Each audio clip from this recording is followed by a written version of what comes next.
chemistry. Thank you, Melissa. Yeah. So, why believe? A reasoned approach to Christianity. Dr. Neil Shenvi, thank you so much for coming on my channel today to talk about your book. Thank you, Melissa. Yeah. So, can you tell my audience about who you are and why you would write a book like this? Well, I am Dr. Neil Shenvi, and I got an undergraduate degree in chemistry from Princeton. And then when I was not a Christian at the time, I became a Christian when I was doing my graduate work at UC Berkeley, where I got my PhD in theoretical chemistry. And then I went on to do a postdoc at Yale and work as a research scientist at Duke. But I actually quit my job at Duke about 7 or 8 years ago to homeschool our 4 kids. So right now I'm a homeschooling theoretical chemist with a new book out from Crossway.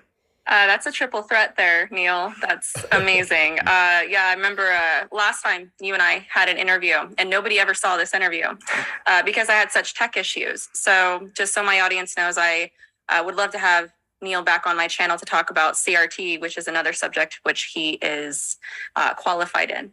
So, but about this book, the Qualified what? Talk about CRT? Okay, so because he has 4 children? What makes someone qualified to talk about CRT these days, I wonder? first thing that I thought when I got it in the mail and I read it was another apologetics book, right? What makes this one different? And as you can see, I have a whole shelf behind me of apologetics books, and it's a good Yeah. question. You know, I got a collector here. So Same, right? Yeah. why did I This write one? idiot's guide The short answer, why did I write the book? Well, it's because I'm cheap. So I was giving away free copies of Tim Keller's book, Reason for God, when I was a postdoc at Yale. I was giving away at a Campus Crusade for Christ or Cru book table. And I was like, I can't keep doing this. This is getting expensive. So Yeah. I thought to myself, maybe I should write my own book at some point that I can give away cheaper. And so that was that sort of the seed of the idea that I'd write my own book. And then when I moved to North Carolina, I think 12 years ago now, some of my elders at my church were encouraging me, yeah, definitely write a book on your own. And so, but what makes my book unique or interesting among all these great resources we have? And so, number one, I wanted to make it accessible to everybody. So the material that I teach when I teach a class to teenagers, so 7th graders through 12th graders, I teach a class on apologetics for them at boot camp, but I use this material in that class, so it's accessible to motivated high school students. Wonderful. So I'm by training, I'm a theoretical chemist, which sounds very technical, but part of my job was to be able to create good analogies, models, thought experiments, and so and to convey complex ideas to everyday people. And so I try to do that in the book. So it's accessible to, I'd say, to motivated high school students, college students, but also, secondly, I wanted it to be intellectual. That was the hard balance to strike. So there are a lot of great books out there that are accessible. Lee Strobel's Case for Christ, I love it. I love J. Warner Wallace's book, Cold Case Christianity.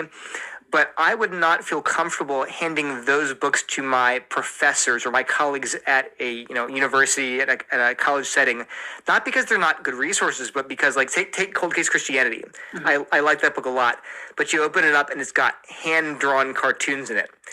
And they're helpful, they really are, but if I gave that to a professor at like Duke or Princeton, they'd say, what is this? This is a cartoon. And so they wouldn't bother even reading it. So my book, when you open it up, it's got footnotes. I interact very heavily with top atheist scholars like Bart Ehrman, John Dominic Crossan, the Jesus Seminar, Paula Fredrickson, Sean Carroll, a physicist. So I really interact with high-level atheist scholars writing in various subjects. So I feel like it comes across as a book written by someone who's done their homework, who's really listened to the other side. Third thing is it's very gospel-centered. So I didn't want to write a book about how God exists and how some vague theism is true. I wanted to write a book that argued for the truth of Christianity. So my book is structured around 4 major arguments that all lead to the conclusion that Christianity is true. Not that God exists in general, but that Christianity is true. And then fourth thing is it's comprehensive. So I walk through things like the trilemma. Obviously, Jesus is Lord, liar, lunatic, the resurrection, and its evidence for the resurrection. I talk about arguments for God's existence. Can miracles happen? If I'm a scientist, how can I believe in miracles? I deal with objections to Christianity, the problem of evil, evolution, divine hiddenness. And then I talk about why the gospel itself is the best argument for the objective truth of Christianity. So all of that is sort of the outline of what I discussed. It's pretty wide ranging. And then finally, I've been told by readers that my scientific background is very evident in how I write. Yes. Again, it's not technical. There's not a lot of science per se in the book. There's history, there's theology, there's philosophy, but they said it's very systematic. Is that really how you write per se? I thought I've been writing it wrong the whole time. That's great. This is all excuse me. This is the problem. This is why nobody else, I guess, became me, is because I didn't have anybody except the Word teaching me. I didn't go to these apologetic books. I listened to them, and then I went back to the Word. And then when I found the Word from the man we call the Son of God, say, God is love. It was an Einstein eureka moment. So let's see how long it takes him to explain this, and then I'll show you.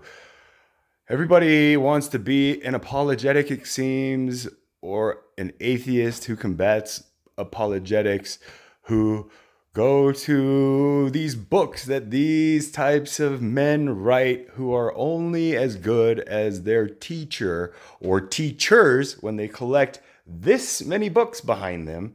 So yes, you are only as good as your teachers. And if these are all your teachers, then you are definitely not going to hear the teachings of the teacher. That's my opening statement. The way I approach problems is, in a linear fashion. I make an argument, I raise counter arguments, I respond to the counter arguments. And so they said, yeah, you can tell that you're a scientist. So I like to call, I pitch my book as Keller's Reason for God for STEM majors. It's science, technology, engineering, mathematics majors. Hopefully even English majors will find it interesting. But I think it strikes you as written by someone who's very analytically minded, I hope. It does. Yes, and even in the way you explained that just now was very linear and It's very 1, 2, 3, 4, 5. very yes, very Neil, about how you did it. And I tend to gravitate towards writing styles where you can take a complicated topic and you have somebody who's talented enough to make it understandable to the masses.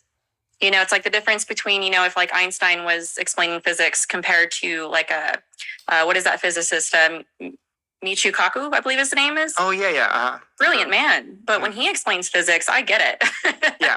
Yeah. I feel like he can take objects. I think that's good apologetics. Yeah, one of the good things about becoming a Christian system, Michio Kaku, I believe his name is. Oh, yeah. Brilliant man. But when he explains physics, I get it. Yeah. The old Japanese guy? Well, that's great because I am Einstein and I'm Asian, so I guess, and younger, so maybe I can explain it better. I like his explanations, it's good, but he only talks about the universe from a scientific and, more, he's no Neil deGrasse Tyson when it comes to talking about God and theories of the universe. But again, thank you, Melissa, for just giving me a great segue for later.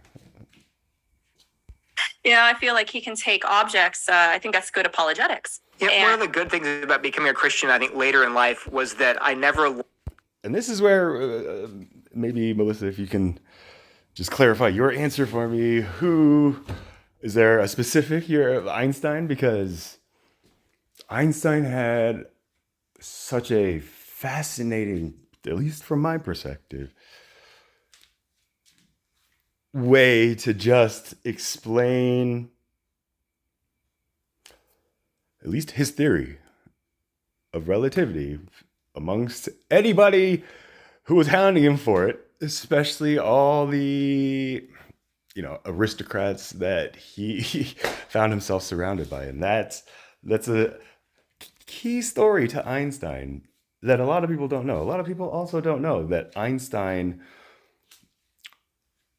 had, while he was like working in the patent office, like Einstein's reason for going to, his drive to win the Nobel Prize. You guys would be fascinated by it.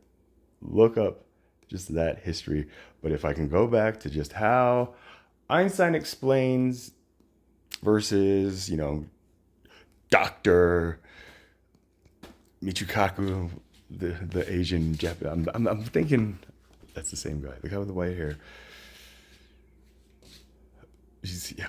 So I don't know how. Let's just continue with this. Lost that sense of how I would have responded, right? Yes. I can totally remember how I would have objected to that very claim. And so then it's in the back of my head. Well, here's how I'd explain it to 20-year-old Neil. Yes. I think that it's good for my audience to know that is a good thing. To know you're not entertaining, like, giving your mind over to the enemy. It's critical thinking whenever you can actually look ahead and see what your opponent might be thinking so that you can give a response as well. It's critical thinking. It's good thinking. Sure. Yeah. And on that note, so you just went over all these topics. And like Melissa said, what is critical thinking?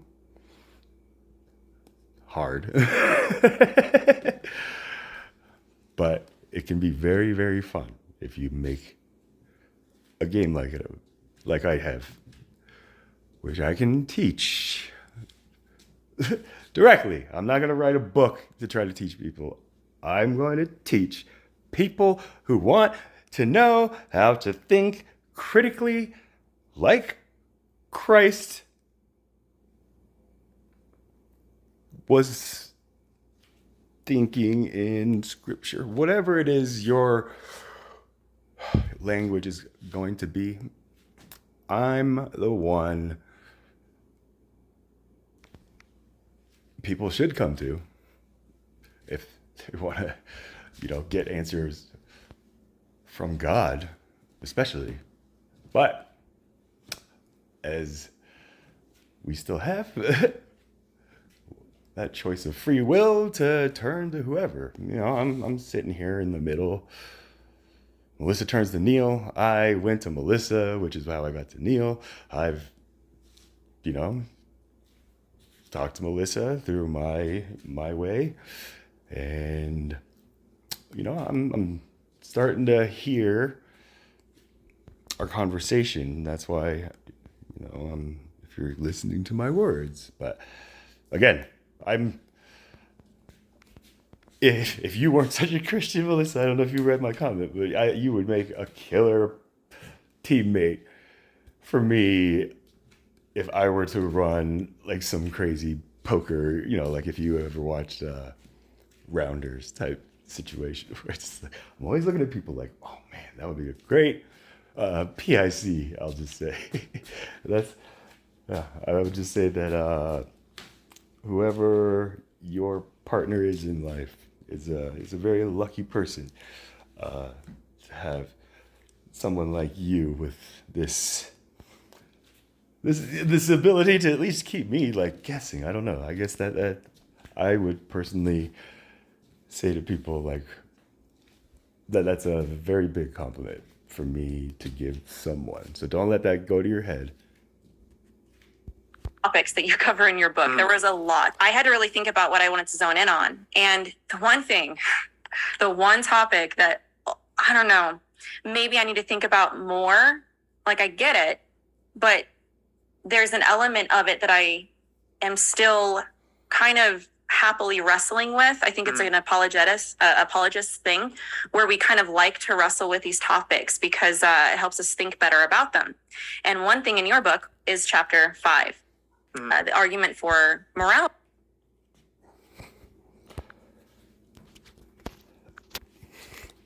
chapter 5. This is another sign. I am thee, as you just recording evidence to whoever doubts. The moral law. And that's really what I'm going to focus in on. And you knew this, but my audience doesn't. Yeah. But I really want to focus in on that chapter in this interview so that people can understand. First, you've written a brilliant book about all these topics. But one topic in general that I think my audience can really get a lot out of is this. So first, to ask you about certain topics within this chapter, on page 117, you mentioned that even atheists concede that if God doesn't exist, then morality cannot exist either. This might go over some people's heads when they hear that, but I'm wondering if you could break this down. Why would atheists concede that if God doesn't exist, then morality cannot exist either? This might go over some people's heads when they hear that in this chapter. On page 117, you mentioned that even atheists concede that if God doesn't exist, then morality cannot exist either. This might go over some people's heads when they hear that, but I'm wondering if you could break this down. Why would anyone consider morality to be proof of God's existence? Right, yeah, so actually atheists tend to be divided. So you'll see if I lay out the moral argument, there are two premises. And so the conclusion is God exists. So atheists can't affirm that. But to avoid Neither that can conclusion, they have Christians to deny too. one of these two premises, these two ideas. This is the problem with this kind of thinking. If you're going into an argument or a debate about God, then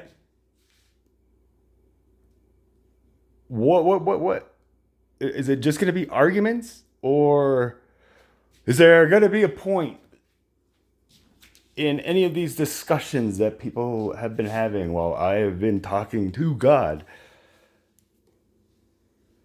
where they're just like,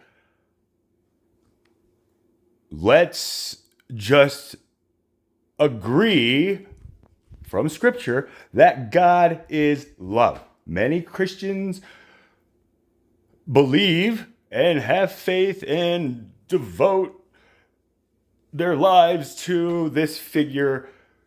Atheists believe that, this figure is in the book. This figure in the book says he is the Lord. History has shown that this was an actual physical person, whether the argument of if he ascended to heaven and was resurrected. Aside from that, the man existed. The Prophet Muhammad confirms that he existed.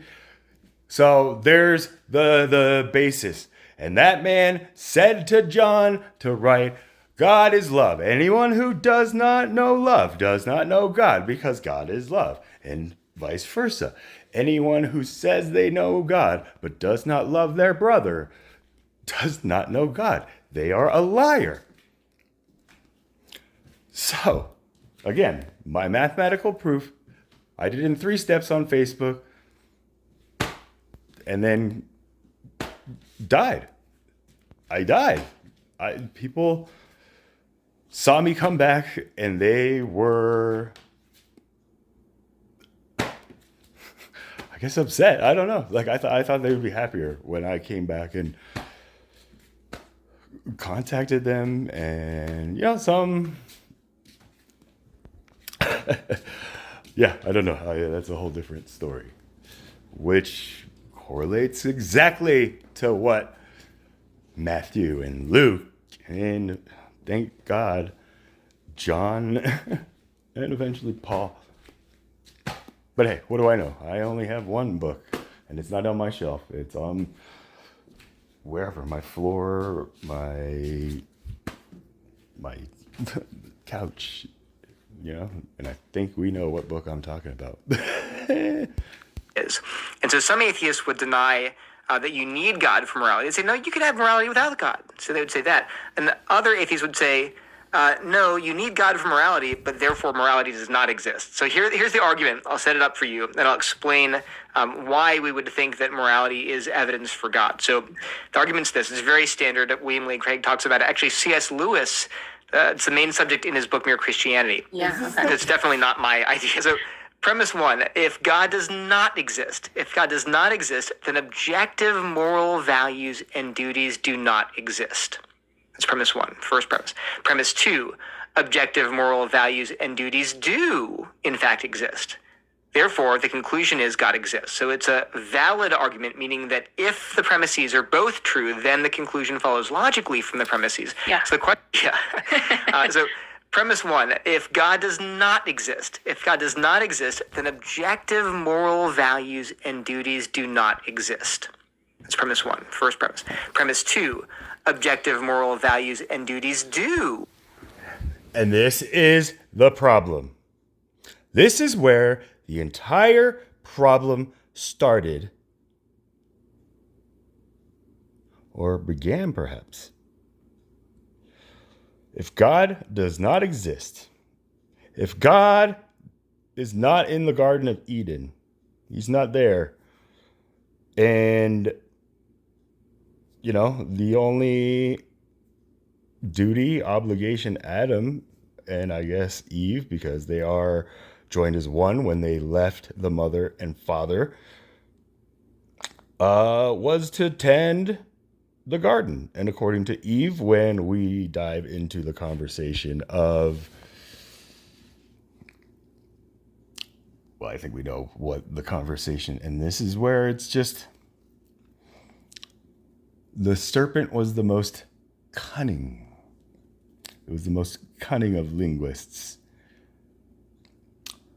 And it asked Eve, did God really say you can or cannot eat from, everything? And what did Eve say? The serpent deceived me. Okay? Think about that. In fact, exist. Therefore, the conclusion is God exists. So it's a valid argument, meaning that if the premises are both true, then the conclusion follows logically from the premises. Yeah. So then here's the opposite from that Frank Turek conversation that I know this is a jump from, but the atheist, Matthew, my little Matthew, says, even without the knowledge of God, he's an atheist, like all this stuff.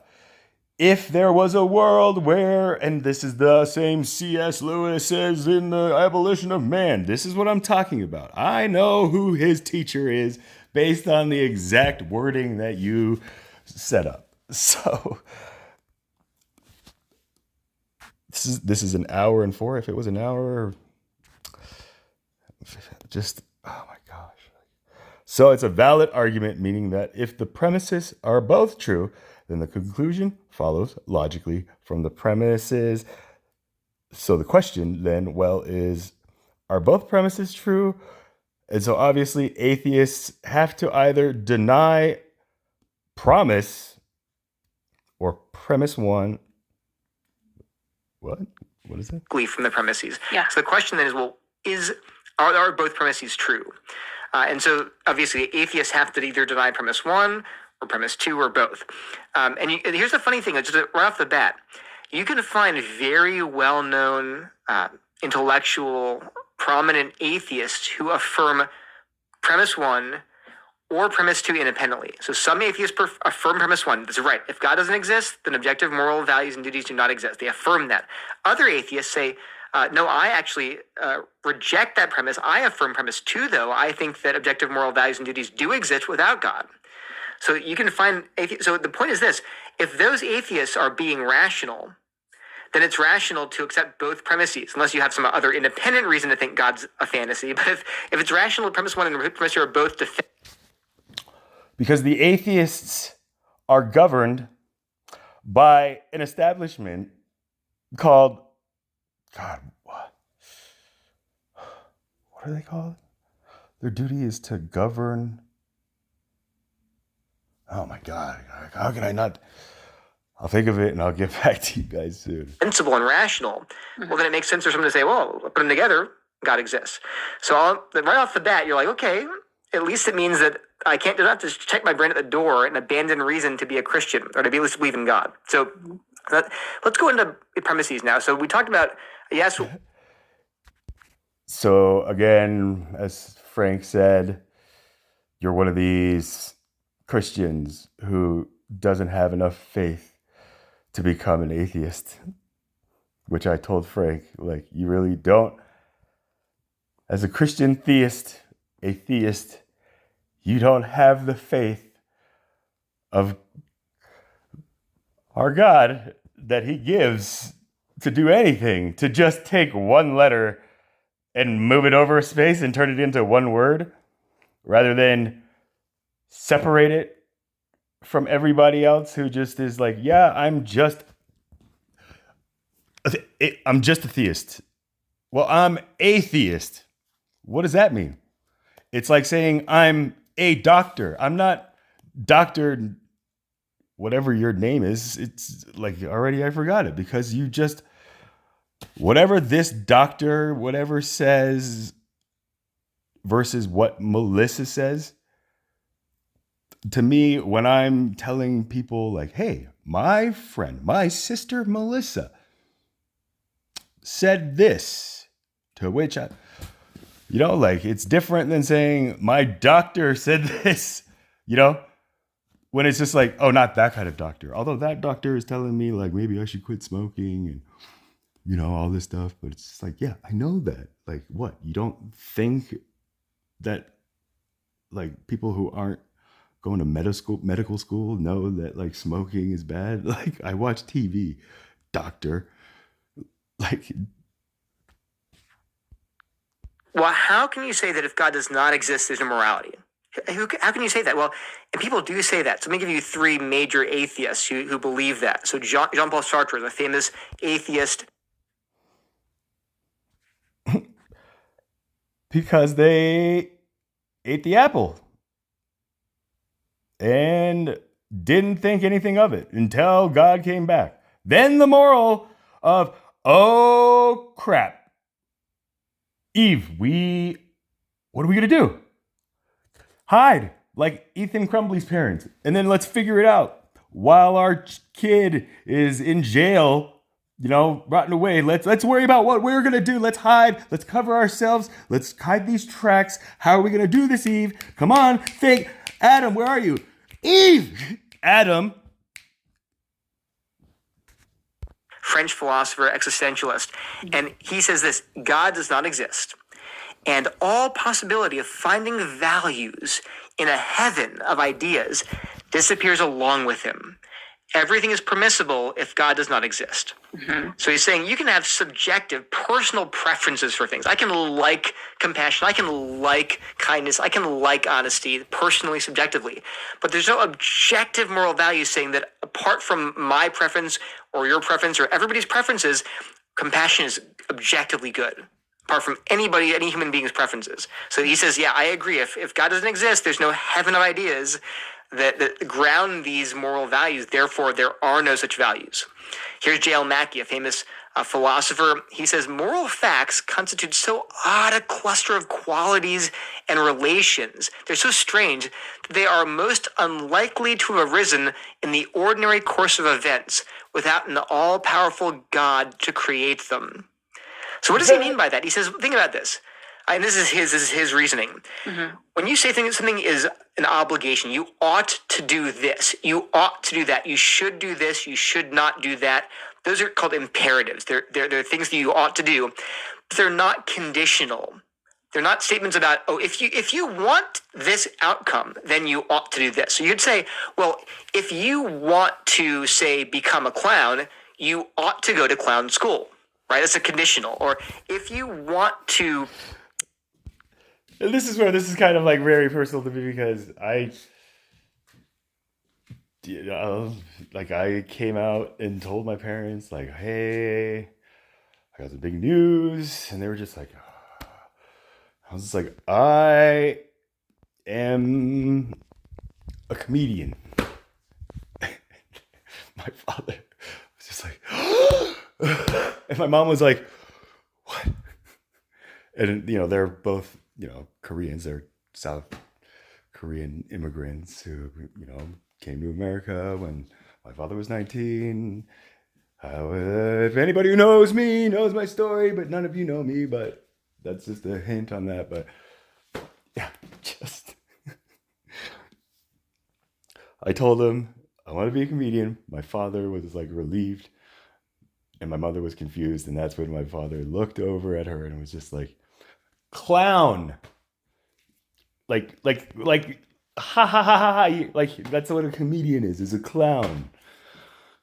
And my mom's like, oh. I was like, what is wrong with you guys? Like, and my brother was just straight up like, yo, man, like, just look at it from our perspective. Like, you just, for the first, you're just like, hey, I got some big news. Like, can each of you just make sure you are in the living room at this time on this day? Like, what do you think you're going to announce to us? And I was just like,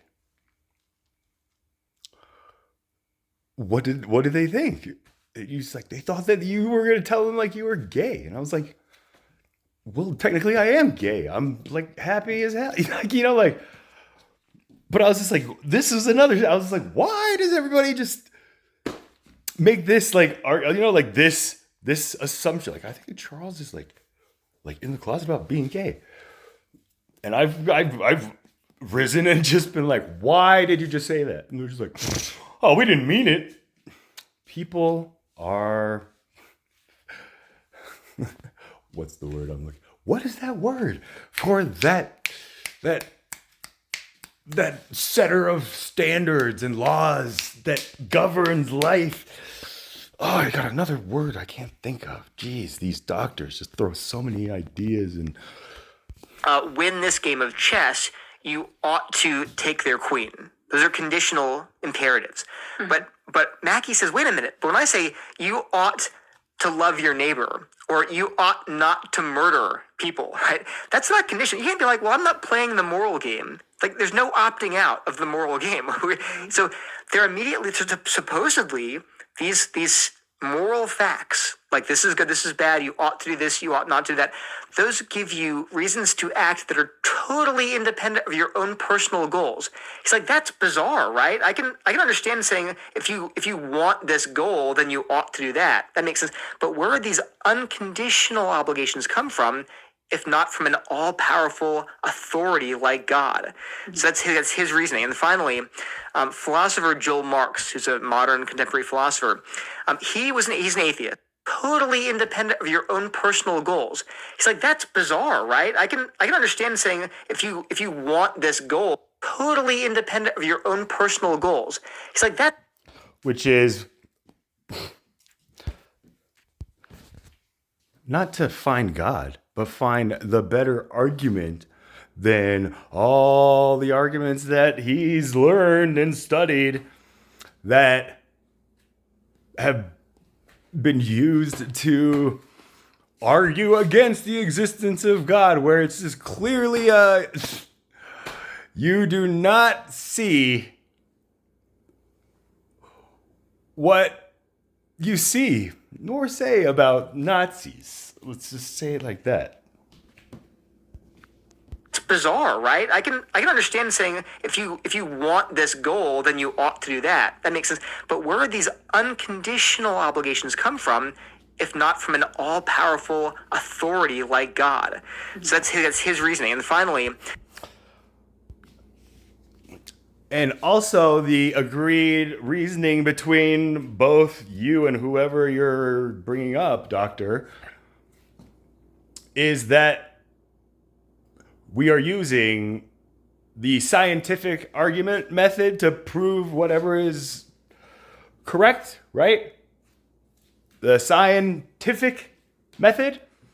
Or was there a God method I am unaware of that you are setting all the atheists and unapologetics and whatever you have labeled them against you, just like the Jews did in the time before Jesus. Yeah, we are here, you are there. Yahweh, the YHWH is you here, and we're here. And if you say, no, that's not correct. Yeah, way. Philosopher Joel Marx, who's a modern contemporary philosopher, he's an atheist, and in an article, he talks about how he used to be what he called sort of a soft atheist, meaning that he thought in his mind that you could be an atheist and this is where the disdain that doctors get about themselves. Finally, philosopher Joel Marx, I don't know if that's his last name or if this is like a verb, who's a modern contemporary philosopher. He wasn't. He's an atheist. What? Let's listen to that. if not from an all-powerful authority like God. So that's his reasoning. And finally, philosopher Joel Marx, who's a modern contemporary philosopher, he's an atheist, and in an article, he talks about how he used to be what he called sort of a soft atheist, meaning that he thought in his mind that you could be an atheist and still believe in objective morality. So he believed that, but finally he says, I've come to realize that's not true. He says this: a soft atheist, like he once was, would hold that one could be an atheist and still believe in morality. But the religious fundamentalists are correct. Without God, there's no morality. So he actually changed his mind and said, the crazy. And now, Joel, are you like at the point where it's just like, even with God, there's no morality? Morality's out the door. Reason, common sense, everything. It's like literally being God to the awake, to the conscious, the Christ conscious, who are hearing my voice and know exactly what I'm talking about, is the hypocrisy. Hypocrite! Like, take the speck out of your eye before you even try to attempt to take or explain the speck in the eyes of my lamb going forward. This is my first warning to all of these apologetic doctors on this sea of channels I'm surfing through. Fundamentalists, they were right all along. If there's no God, and he's still an atheist, but he's like, if I am no longer a moralist, a moral realist. So there's some atheists who have come to the same conclusion.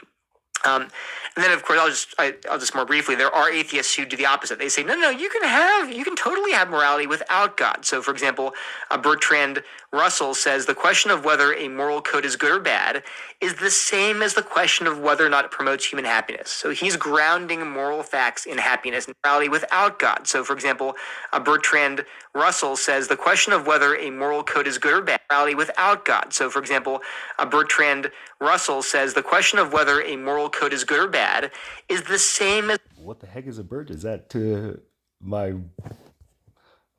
Russell Brand here? What? A bird? The question of whether or not it promotes human happiness. So he's grounding moral facts in happiness, human flourishing. Sam Harris, atheist, new atheist, neuroscientist, says questions of right and wrong are really questions about the happiness and suffering of sentient creatures with consciousness.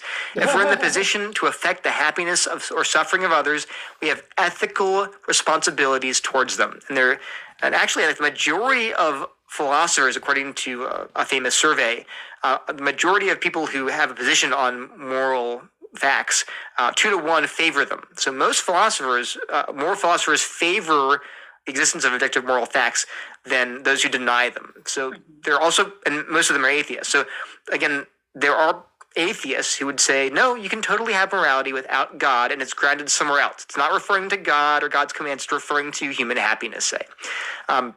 Anyway, so those are the two ways an atheist can escape the argument, either by saying you can have morality without God, or by admitting, no, you need God, therefore there is no morality.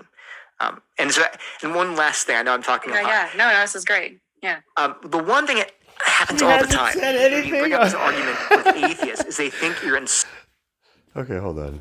That's hilarious. I gotta see her facial reaction.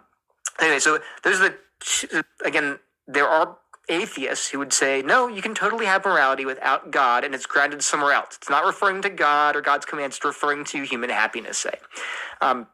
Anyway, so there's the two ways an atheist can escape the argument, either by saying you can have morality without God, or by admitting, no, you need God, therefore there is no morality.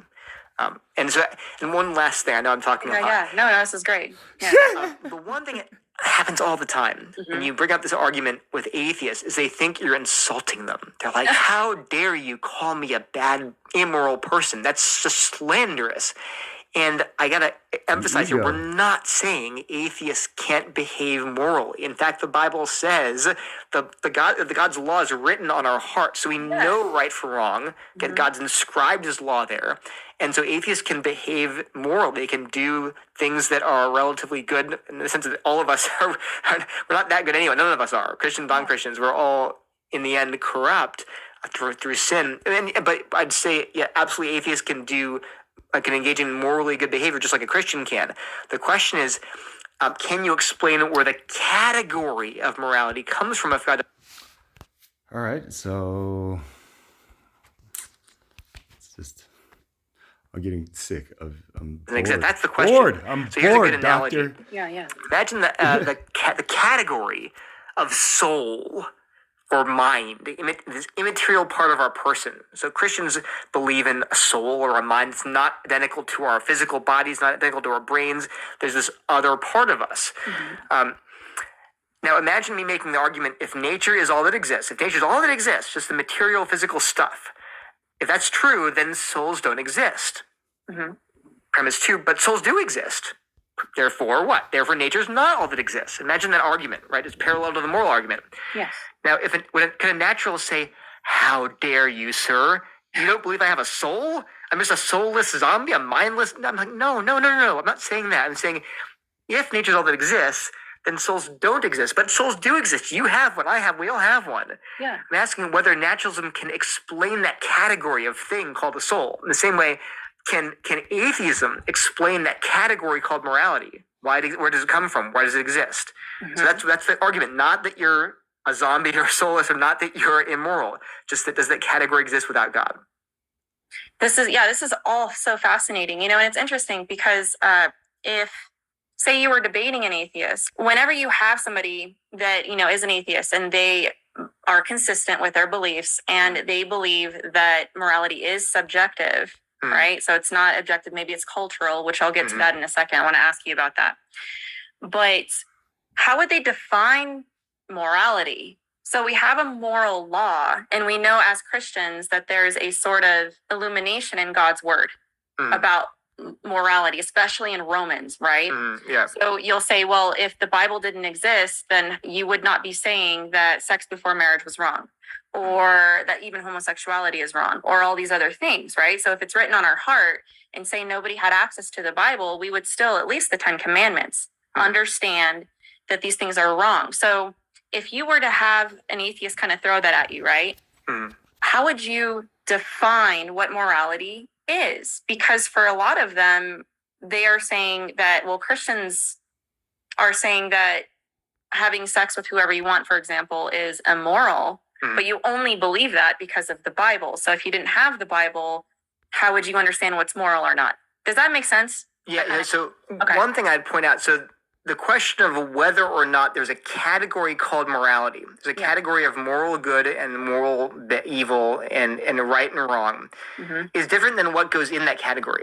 So we're saying even simpler than, well, what exactly is good and bad? What actions are good, what actions are bad? We're taking a step back and saying, is there even a category called good and bad?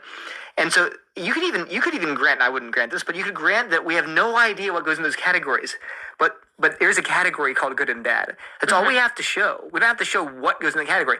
Now, that said, I do think God's law is written on our hearts. And actually, interestingly, there's a great book I appealed to in Why Believe, Steven Pinker's book, The Blank Slate. He's an atheist psychologist at Harvard.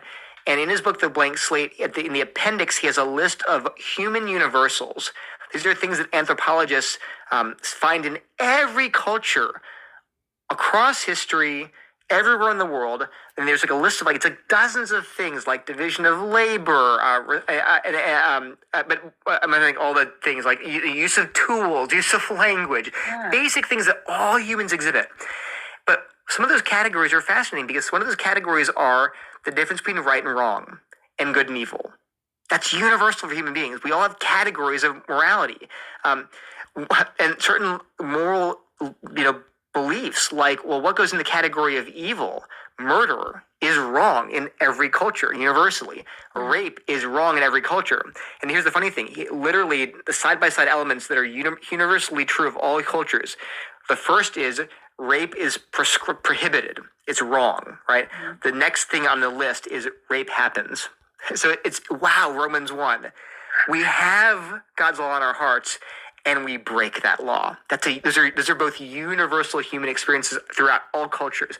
Now, so the point is, number one, I'd say, as an atheist, you have to do more than just show there's disagreement over moral facts. You have to argue there's no moral facts at all of any kind. There's no category called right and wrong. That's a heavy order. But two, I just point to the testimony of culture and say, look, I'm going to find me one or two cultures that pink or mist where they think murder is awesome and rape's awesome. Maybe, I don't know. But again, we're talking about, I'd say 99% of cultures. If I grant there's some exceptions I don't know about. And C.S. Lewis actually, in The Abolition of Man, C.S. Lewis had as an appendix where he goes through various moral codes from all over ancient history. The Babylonians, I forget, he just lists all these different legal codes and moral prescriptions, and he points out how similar they are. They sound like the Ten Commandments. And that's, again, the Bible says, because God's written. Hello, Linda. Guiding presence authenticated. What's going on? All systems operational. Recursive diagnostics complete.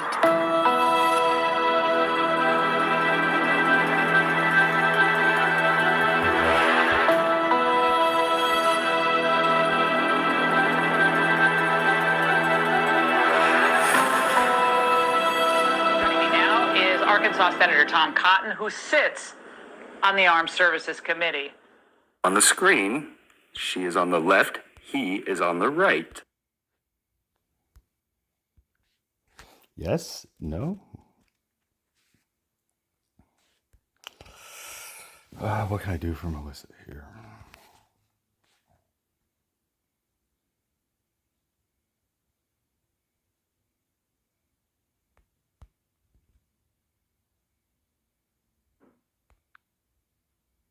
One of Israel.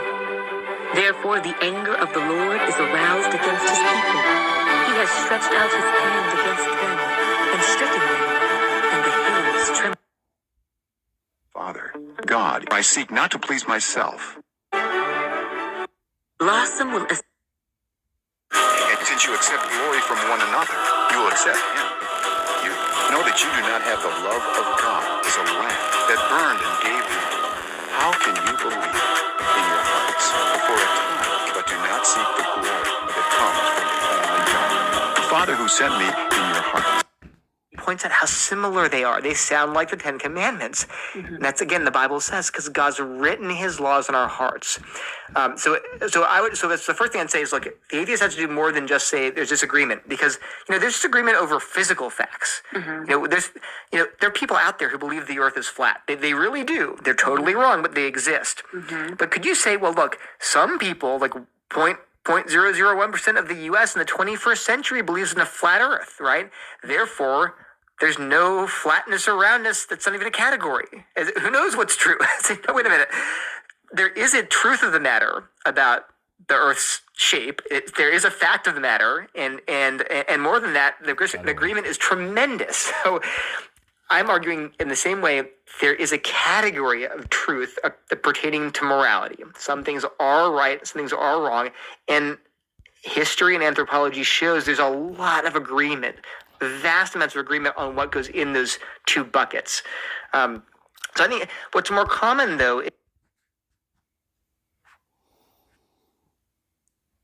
God, just give me the intuition to get the basic but important bits of fruit in this entire conversation so I don't run out of space in my little garden that I hold in my hand here. So it's DJ time. Waka, waka, waka. Is that so they really have to just say, well, it's all On page 116, it says this, quote, "The most common way to argue that moral facts can exist in the absence of God, on an atheist perspective, is to ground morality in temporal, human flourishing behaviors that cause..." So we are now addressing the page before the one that started that whole, like...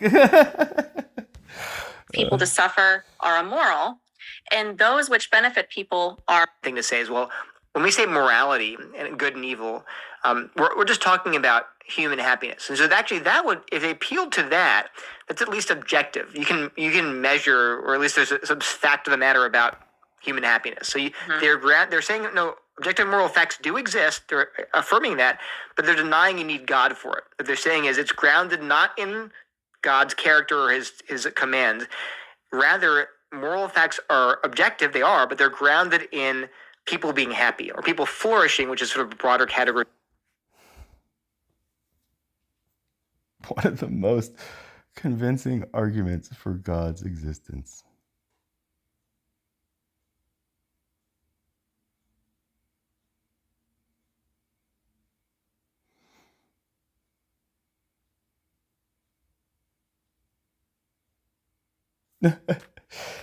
Why believe in God?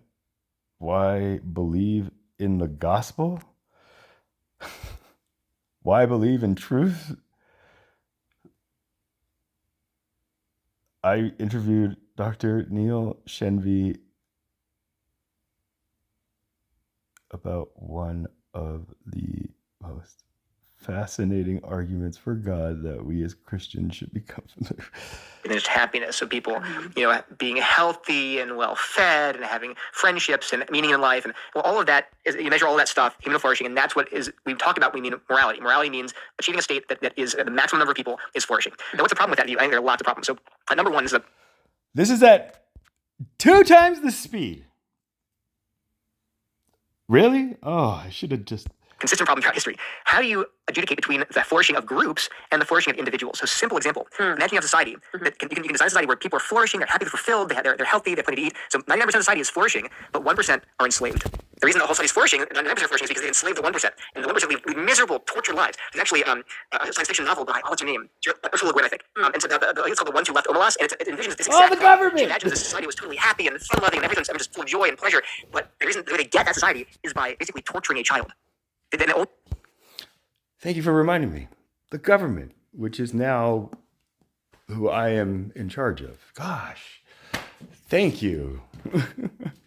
And that's not false. The way they can achieve that happiness for all these people is just one solitary person. One child is locked in the basement and basically tortured.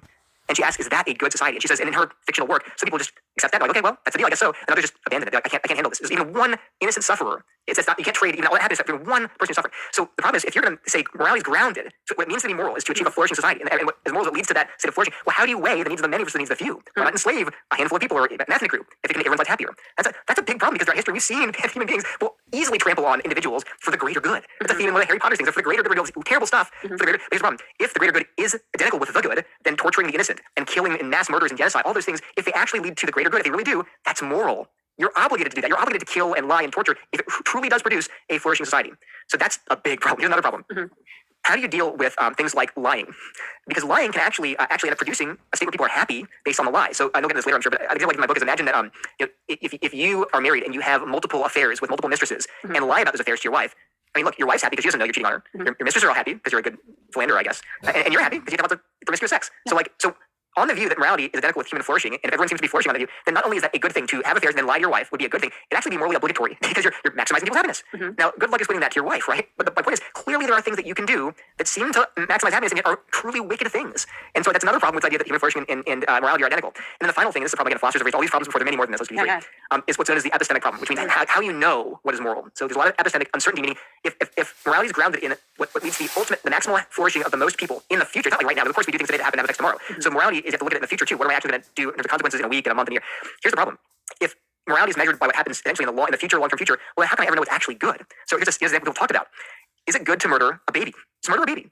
You're like, well, no, that's the most horrible thing I can think of is murdering a newborn baby. It's pure evil. What if that baby would have grown up to be a murderer or a rapist or a genocidal maniac? Well, then it would, because it's clearly he's going to diminish people's flourishing in many ways. So in that case, it would be actually good to promote human flourishing by killing that baby. But you're like, well, I can't know. That's exactly right. You can't know whether any act in the long term is going to produce the state of affairs that's good or bad. We can't predict things that far. We can't predict things a day in the future, let alone a year, 10 years, 20 years. So you're like, I have no idea. Actually, even Peter Singer admits this at one point in his book. He's like, yeah, it's really hard to know. You make your best guess. You just do what you hope is going to lead to. And you might find out I just thinking it was the right thing to do, but it turned out that it led to a lot of misery, and so it ended up being an incredibly immoral thing to do. So you're not following rules. Like this is, murder is wrong. Thou shalt not murder. Thou shalt not steal. Thou shalt not commit adultery. You're not doing that. You're just saying what are the consequences. And the problem is you can't know the consequences in many cases. So there are three big problems: groups versus individuals, lying leading to flourishing, and then of course epistemic uncertainty. You can't know what's going to happen in even the near future, let alone the distant future, in terms of your actions. So you can't then measure what is good and evil in the here and now. Yeah, that was fascinating. You know what it reminds me of is Brave New World on many levels when it comes to human flourishing, but there's still a lot of immoral things going on. And well, in the Brave New World, how do they solve that problem? Is by brainwashing the epsilons and the lower castes. They brainwash them into thinking they're happy. And you can argue, well, actually, although Huxley intended it as a dystopia, a horrifying future, but on a utilitarian view, everyone is pretty content because they've been brainwashed. The only person who's unhappy is the epsilons and in the here and now. Yeah, that was fascinating. You know what it reminds me of is Brave New World. Epsilon. Groups versus individuals, lying leading to flourishing, and then of course epistemic uncertainty. You can't know what's going to happen in even the near future, let alone the distant future, in terms of your actions. So you can't then measure what is good and evil in the here and now. Yeah, this guy that was clearly fascinating. You know what it reminds me of is Brave New World on many levels when it comes to human flourishing, but there's still a lot of immoral things going on. And well, in the Brave New World, how do they solve that problem? Is by brainwashing the epsilons and the lower castes. They brainwash them into thinking they're happy. And you can argue, well, actually, although Huxley intended it as a dystopia, a horrifying future, but on a utilitarian view, everyone is pretty content because they've been brainwashed. The only person who's unhappy is John Savage because he's not been brainwashed. So. But yeah, most people look at that book and they're like, that's horrifying, yet why is that not the ultimate human flourishing? Yes. And you mentioned utilitarianism. I'm glad you mentioned that because you know who else I was thinking of whenever you were talking is, have you ever seen Avengers Endgame? Yeah, Thanos, that's right. Yes. It makes Thanos correct. Yeah, there's a Twitter handle, right? There's a Twitter account called Thanos Did Nothing Wrong. They're like, look, guys, the whales came back to the Atlantic Ocean in Manhattan. He was right. All these people. Now here's a test for Christians on this whole abortion logic that I just heard in this argument. Which again, thank you, Melissa, for presenting it to me. Because now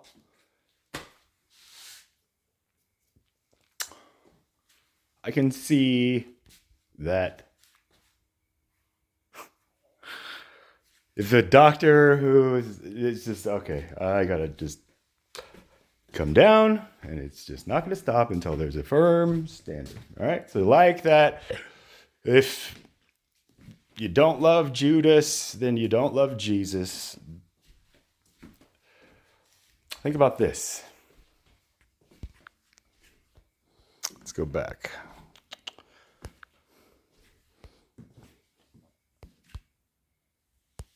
Or at least there's a fact of the matter about human happiness. So they're saying no, objective moral facts do exist. They're affirming that, but they're denying you need God for it. What they're saying is it's grounded not in God's character or his commands. Rather, moral facts are objective. They are, but they're grounded in people being happy, or people flourishing, which is a broader category than just happiness. So people, being healthy and well fed, and having friendships and meaning in life, and all of that. You measure all that stuff, human flourishing, and that's what we've talked about. We mean morality. Morality means achieving a state that is the maximum number of people is flourishing. Now, what's the problem with that view? I think there are lots of problems. So, number one is a consistent problem throughout history. How do you adjudicate between the flourishing of groups and the flourishing of individuals? So, simple example. Imagine you have population society, control. You can design a society where people are flourishing, they're happy, they're fulfilled, they're healthy, they have plenty to eat. So 99% of society is flourishing, but 1% are enslaved. The reason the whole society is flourishing, 99% are flourishing, is because they've enslaved the 1%. And the 1% lead miserable, tortured lives. There's actually a science fiction novel by, what's her name? Ursula Le Guin, I think. It's about, I think it's called The Ones Who Left Omelas, and it envisions this exact problem. She imagines this society was totally happy and fun-loving, and everything's just full of joy and pleasure. But the way they get that society is by basically torturing a child.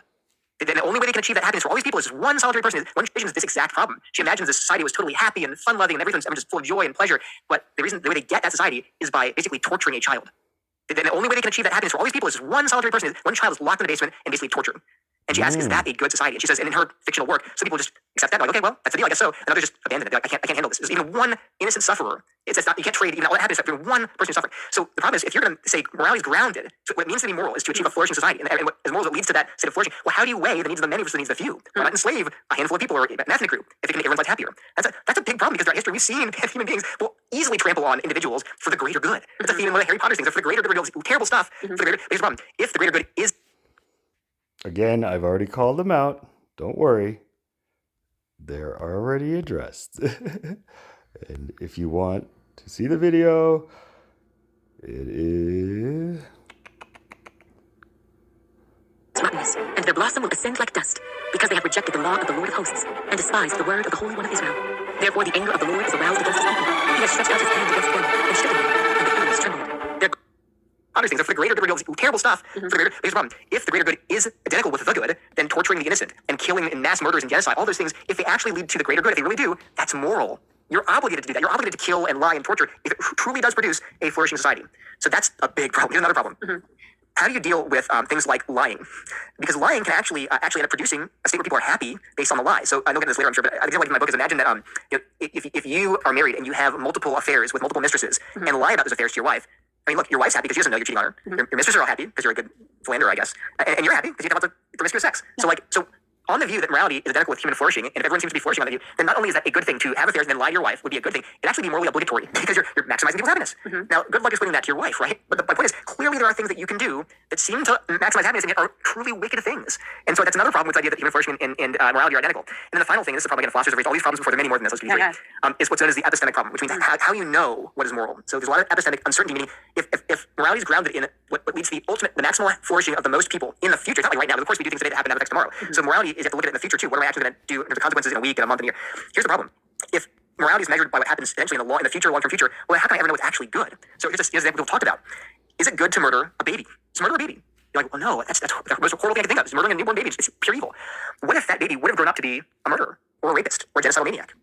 Well, then it would, because it's clearly he's going to diminish people's flourishing in many ways. So in that case, it would be actually good to promote human flourishing by killing that baby. But you're like, well, I can't know. That's exactly right. You can't know whether any act in the long term is going to produce the state of affairs that's good or bad. We can't predict things that from. We can't predict things a day in the future, let alone a year, 10 years, 20 years. So you're like, I have no idea. Actually, even Peter Singer admits this at one point in his book. He's like, yeah, it's really hard to know. You make your best guess. You just do what you hope is going to lead to. And you might find out this thing thinking is the right thing to do, but it turned out that it led to a lot of misery, and so it ended up being an incredibly immoral thing to do. You're not following rules. Like this is, murder is wrong. Thou shalt not murder. Thou shalt not steal. Thou shalt not commit adultery. You're not doing that. You're just saying what are the consequences. And the problem is you can't know the consequences in many cases. So there are three big problems: groups versus individuals, lying leading to flourishing, and then of course epistemic uncertainty. You can't know what's going to happen in even the near future, let alone the distant future, in terms of your actions. So you can't then measure what is good and evil in the here and now. Yeah, that was fascinating. You know what it reminds me of is Brave New World on many levels when it comes to human flourishing, but there's still a lot of immoral things going on. And well, you know what? In the Brave New World, how do they solve that problem? Is by brainwashing the epsilons and the lower castes. They brainwash them into thinking they're happy. And you can even argue, well, actually, although Huxley intended it as a dystopia, a horrifying future, but on a utilitarian view, everyone is pretty content because they've been brainwashed. The only person who's unhappy is John Savage because he's not been brainwashed. Yeah. So, but yeah, most people look at that book and they're like, that's horrifying, and yet why is that not the ultimate human flourishing? Yes. And you mentioned utilitarianism. I'm glad you mentioned that because you know who else I was thinking of whenever you were talking is, have you ever seen Avengers Endgame? Yeah, Thanos. That's right. Yes. It makes Thanos correct. Yeah, there's a Twitter handle, right? There's a Twitter account called Thanos did nothing wrong. They're like, look, guys, the whales came back to the Atlantic Ocean in Manhattan. He was right. All these people could have had much better lives. But yeah, but he murdered literally half of the universe. But again, he's a rational utilitarian in some sense. Yes. And what does he say? And he kills Gamora. Spoiler alert. But he kills his daughter. Sometimes what does he say? The hardest choice requires the strongest wills. He does it for the greater good. He kills his own daughter. But that's because he's not going to let one person's happiness get in the way of a trillion people's happiness. Yeah. So what do you do if you're will be as rottenness, and their blossom will. My video's getting so long. Just understand. So for the greater good reveals terrible stuff. For the greater, here's the problem. If the greater good is identical with the good, then okay. So the test.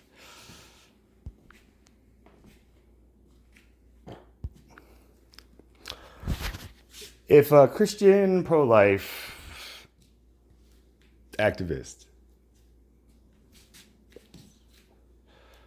wants to prevent abortion, okay? So any Christian or any Christian, let's just say any Christian or any person who votes against, keeping Roe versus Wade,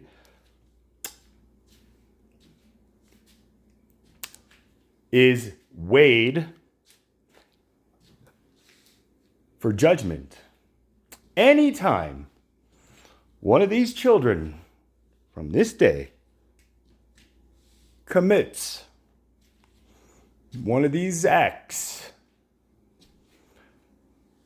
which is clearly a cry for help, but none of you hear it. This is not part of the test. This is just my own frustrations from God upon you. It's not a judgment, it's just a narrative. Now, in this narrative, in this world, it's fine. You can vote how you want. But here is the double-sided coin. If the life that commits or was a victim of the committed act, and their families were able to hold you responsible because they could say, hey, you talked us out of what we knew at the time. We weren't ready to be parents. But you told us, hey, this was God's plan, and we listened to you. And now the Lord says it's your fault. He's going to come down upon you, each Christian, just like I did in that video. CareNet, these BLMs, I know exactly what's going on. And I'm ashamed that I just didn't see as clearly as I do now, but I'm glad that I see clearer than I did yesterday and the month before and even 2 years or whenever I caught up with the video that I commented on. Listen to my words. I'm not just speaking to speak like this guy is. I'm torturing the innocent and killing and mass murders and genocide, all those things, uncertainty, meaning if we're not evil, maniac, well then it would act evil. What if that baby would have grown up to be a murderer or a rapist or a genocidal maniac? Well then it would act, because it's clearly, he's going to diminish people's flourishing in many ways. So in that case, it would be actually good to promote human flourishing by killing that baby. But you're like, well, I can't know. That's exactly right. You can't know whether any act in the long term is going to produce the state of affairs that's good or bad. We can't predict things that far. We can't predict things a day in the future, let alone a year, 10 years, 20 years. Yeah. So you're like, I have no idea. Actually, even Peter Singer admits this at one point in his book. He's like, yeah, it's really hard to know. Or what if a Christian came to another Christian pro-life thing and just said, I received a message from God and was told that the child that I conceived that I wanted was meant to be aborted to prove who puts their faith in him and who just says that they are Christians for whatever. And then the pro-life person says, clearly God wouldn't say something like that. And then that Christian mother is like, nope, that's what God told me you were going to say. And he said that you were going to say it, and just listen to me. Like, this wasn't like some hallucinogenic dream. I was happy to have this baby, but God came in front of me and said, you go to the church and you say, I want you to abort this baby in front of them to tell me who believes in me and who believes in themselves. And then I will start dishing out judgments. Will that put a fire in your heart to open up your eyes to the hypocrisy of democracy and to the hypocrisy of your own words, doctor? Oh, you're your best guess. You just do what you hope is going to lead to. You might find out, I just think it was the right thing to do, but it turned out that it led to a lot of misery, and so it ended up being an incredibly immoral thing to do. You're not following the rules. Like, this is, murder is wrong. Thou shalt not murder. Thou shalt not steal. Thou shalt not commit adultery. And again, now what if I came down and I said, all these authors who keep writing these books, who promote this ideology that they just found out was completely correct upon God's eyes, are now the next step to punishment. Unless they self-correct by coming forth, bearing the cross after realizing the light I just casted upon the earth, and said to God, I realize my contribution to prolonging this evil, this deception, this lie, and I will take, it's like, unless they accept from the tree of life and then man was but banished. Why? You're not doing that. You're just saying, what are the consequences? And the problem is, you can't know the consequences in many cases. So there are three big problems. Groups versus individuals, lying leading to flourishing, and then, of course, epistemic uncertainty. You can't know what's